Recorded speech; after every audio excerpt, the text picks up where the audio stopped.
Bolsonaro, aqui eu vou simplificar bastante, a gente falou bem longamente sobre isso, o Bolsonaro é o candidato do contra tudo que está aí. Ou seja, ele rejeita profundamente tudo que foi feito da redemocratização para cá. Tudo que foi feito da redemocratização para cá... Anti-establishment. Tudo que foi feito da redemocratização para cá é corrupto, é baixo, é comunista, é mesquinho, afasta o Brasil das suas tradições, é uma política externa desnaturada, desvirtuada. Qual é o problema com isso, Daniel? O problema com isso é que, ao rejeitar toda essa tradição, eu jogo fora tanto a tradição credibilista quanto a tradição autonomista, que, curiosamente, vem amalgamada no governo Lula. O governo Lula foi os dois. Como é que eu posso fazer uma política externa que quer negar a política externa do Lula se ela foi credibilista autonomista, sendo ora credibilista, ora autonomista? Se eu for credibilista, isso significa que o Brasil ele vai ter que dar o braço a torcer para a ONU, vai ter que dar o braço a torcer para o FMI, vai ter que dar o braço a torcer para os regimes internacionais, para o meio ambiente, porque a Europa está falando de meio ambiente. E eu não quero, porque isso quem fazia era aquele comunista, aquele Fernando Henrique Cardoso, que tinha que ser fuzilado. Eu não posso fazer isso, eu não posso apoiar isso. Qual é a alternativa? Fazer uma política externa autonomista. Também não posso.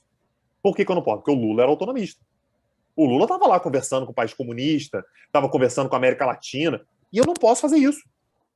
Então, a política externa do Bolsonaro, ela fica numa situação muito difícil, que é, para atender a sua base, que é a sua base de sustentação, sua base de apoio, que é a base mais fiel, ele precisa negar as duas tradições da política externa do Brasil. Então, o que ele vai falar? Ele vai falar no mundo de estados. O que é o mundo de estados? Não aceito o que eles chamam do globalismo, né? Não aceito esse negócio de ONU, de FMI, tem que ser um mundo de estados. Porém, como você falou muito perfeitamente aí, a sua conversa comigo está te fazendo muito bem, Daniel, você tem sido um cara mais ponderado, mais sensato, que entende melhor no cenário global. A relação dele não é com estados, a relação dele é com políticos. A relação dele é com pessoas. Então, muito embora ele fale no mundo de estados, que é o discurso do Trump, por exemplo, a relação dele é com políticos. A relação dele é com pessoas específicas. Diga, Daniel. No dia de hoje, o Bolsonaro teve uma conversa com o Putin.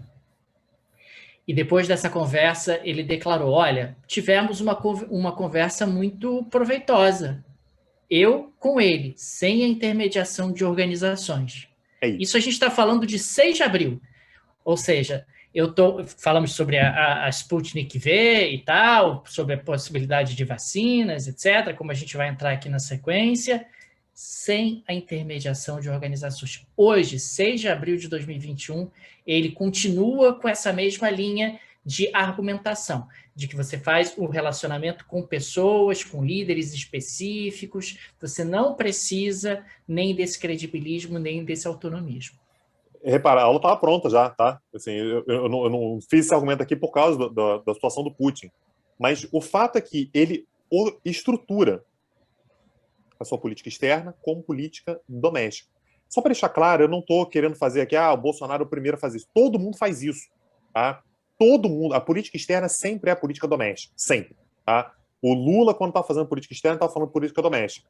O Fernando Henrique também. Não só, tá? Mas também estava fazendo. Política externa é fazer política doméstica. Ao fazer política externa, eu falei do Barão do Rio Branco. Estava lá vendendo café. Por quê? Porque está fazendo política doméstica com os cafeicultores.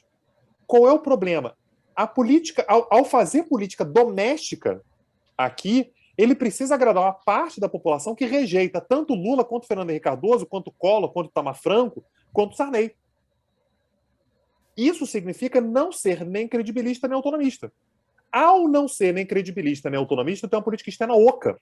Eu tenho uma política externa que ela se dá somente na relação pessoal. Não há um quadro